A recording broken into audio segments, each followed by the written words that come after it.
Book 2, The Family, Chapter 1. Religion was the constituent principle of the ancient family. If we transport ourselves in thought to those ancient generations of men, we find in each house an altar, and around this altar the family assembled. The family meets every morning to address its first prayers to the sacred fire, and in the evening to invoke it for a last time.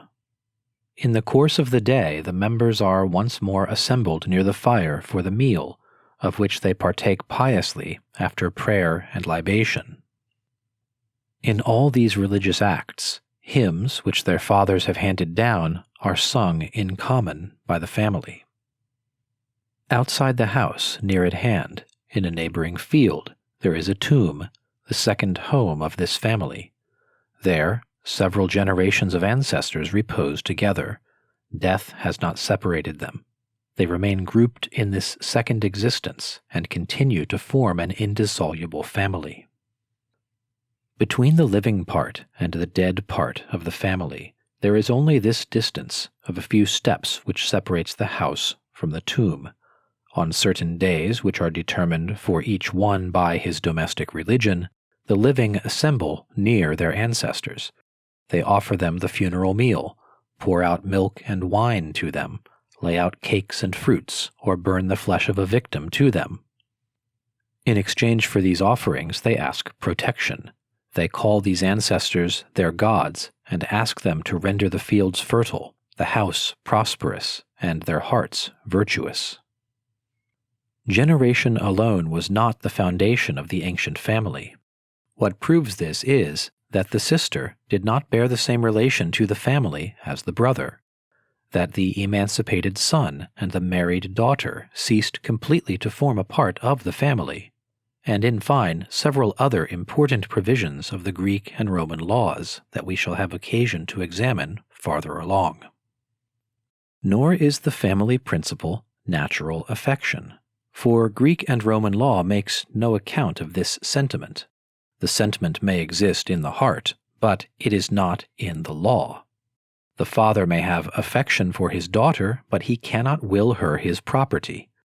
The laws of succession, that is to say, those laws which most faithfully reflect the ideas that men had of the family, are in open contradiction both with the order of birth and with natural affection. The historians of Roman laws, having very justly remarked that neither birth nor affection was the foundation of the Roman family, have concluded that this foundation must be found in the power of the father or husband. They make a sort of primordial institution of this power, but they do not explain how this power was established, unless it was by the superiority of strength of the husband over the wife and of the father over the children. Now, we deceive ourselves sadly when we thus place force as the origin of law.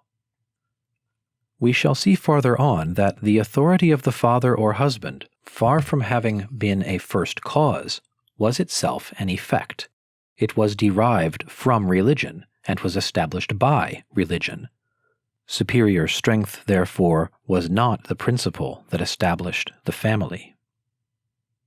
The members of the ancient family were united by something more powerful than birth, affection, or physical strength. This was the religion of the sacred fire and of dead ancestors. This caused the family to form a single body, both in this life and in the next.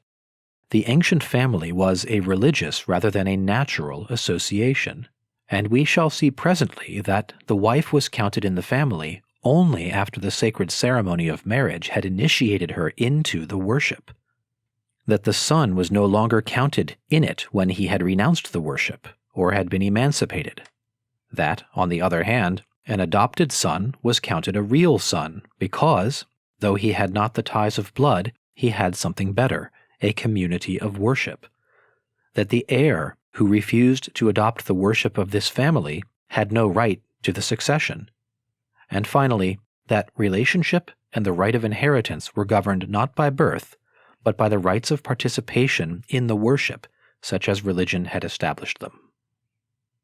Religion, it is true, did not create the family, but certainly it gave the family its rules, and hence it comes that the constitution of the ancient family was so different from what it would have been if it had owed its foundation to natural affection. The ancient Greek language has a very significant word to designate a family. It is epistion, a word which signifies literally that which is near a hearth. A family was a group of persons whom religion permitted to invoke the same sacred fire, and to offer the funeral repast to the same ancestors.